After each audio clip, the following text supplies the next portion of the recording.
वो जंग जिसका पाकिस्तान को बेताबी से इंतज़ार है, पाकिस्तानियों को, पाकिस्तानी फ़ौज को, पाकिस्तानी फ़ज़ाइया को, पाकिस्तानी नेवी को, ख्वाह वो सर्जिकल स्ट्राइक है हिंदुस्तान की तरफ से जिसका दावा किया गया नरेंद्र मोदी की तरफ से, ख्वाह वो लिमिटेड वॉरफेयर है, ख्वाह फुल फ्लेज वॉर है, ख्वाह वो आज़ाद कश्मीर पर जंग कशी है, ख्वाह वो लाहौर बॉर्डर पर, वो जंग अभी तक हिंदुस्तान जो है उसकी हिम्मत नहीं पड़ रही पाकिस्तान पर करने की।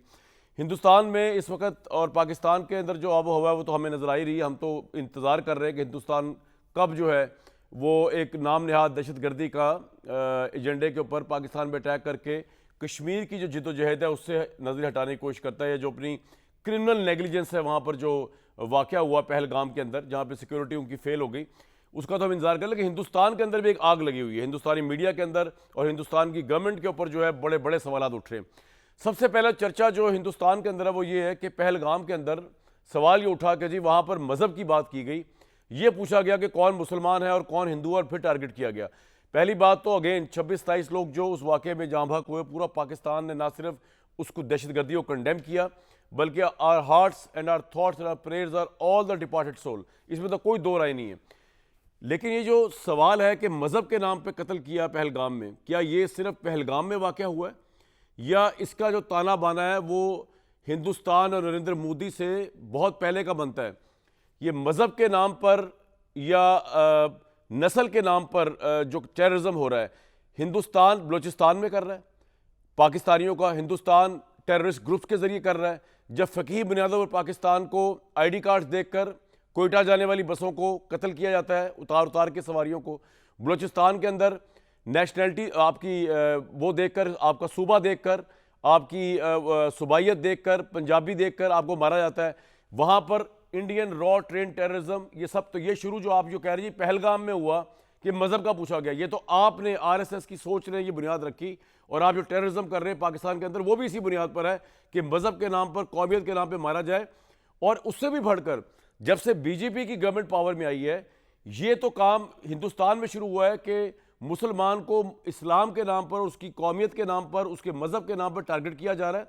ये वहाँ से शुरू हुआ है जिसका रिएक्शन हमें पहलगाम में नज़र आ रहा है। अगरचे we do not, no one justifies जो पहलगाम में हुआ, जो टेररिज्म हुआ, लेकिन मैं आपको झलक दिखाता हूँ कि जो इतना चर्चा हो रहा है हिंदुस्तानी मीडिया के ऊपर और नरेंद्र मोदी जो चीख रहा है इतना ज़्यादा कि जी वो मज़हब के नाम पर मार दिया गया।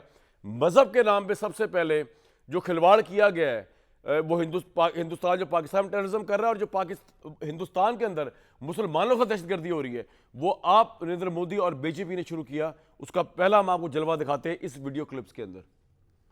क्या मकबूजा कश्मीर का मुस्लिम CM या प्राइम मिनिस्टर और क्या आम मुसलमान जो इस वक्त BJP की पिछले कई सालों की हुकूमत के अंदर उसको मज़हब के नाम में दहशतगर्दी का सामना करना पड़ रहा है, उसका रिएक्शन पहलगाम में देखा जो कि जस्टिफाई नहीं था, लेकिन वो हम देख रहे हैं।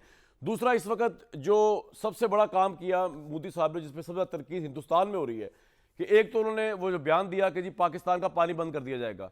वो हिंदुस्तान के अपने लोग बता रहे हैं कि कितनी जहालत पर मबनी पॉलिसी है जो कि इम्प्रैक्टिकल है, जिसका कोई वजूद ही नहीं है, जो हिंदुस्तानियों को पागल करने के लिए और बेवकूफ़ बनाने के लिए लॉलीपॉप दिया गया है। उसकी क्या चर्चा इस वक्त हिंदुस्तान के अंदर हो रहा है, जो इंडियंस खुद कर रहे हैं, अपनी गवर्नमेंट का मजाक उड़ा रहे हैं, उसकी पॉलिसी का मजाक उड़ा रहे हैं, उसकी एक झलक देख लें आप। पहलगाम एक्सीडेंट ने जो है एक तरफ तो हिंदुस्तान की इंटेलिजेंस एजेंसीज, हिंदुस्तान की फ़ौज, उनको एक्सपोज करके रख दिया। दूसरा, हिंदुस्तान में बच्चा बच्चा इस वक्त नरेंद्र मोदी की जो पॉलिसी है पाकिस्तान को लेकर, दहशतगर्दी को लेकर, उसका मजाक उड़ा रहा है, उनका सरेआम मजाक उड़ रहा है। सुनते हैं। ये तो जनाब हिंदुस्तान की सिचुएशन है और दूसरी तरफ पाकिस्तान के अंदर जो है लीडरशिप के ऊपर सवालात भी उठ रहे हैं और एतराफ़ भी किए जा रहे हैं। अमेरिकन अखबार न्यूयॉर्क टाइम्स ने जो है वो पाकिस्तान के army chief general Asim Munir की सलाहियतों का एतराफ़ करते हुए लिखा है, मैं उसको कोट कर रहा हूँ, कि पहलगाम हमले के बाद भारतीय जहारियत सामने आने पर जनरल आसिम मुनीर की क़यादत में मिसाल कायम की गई।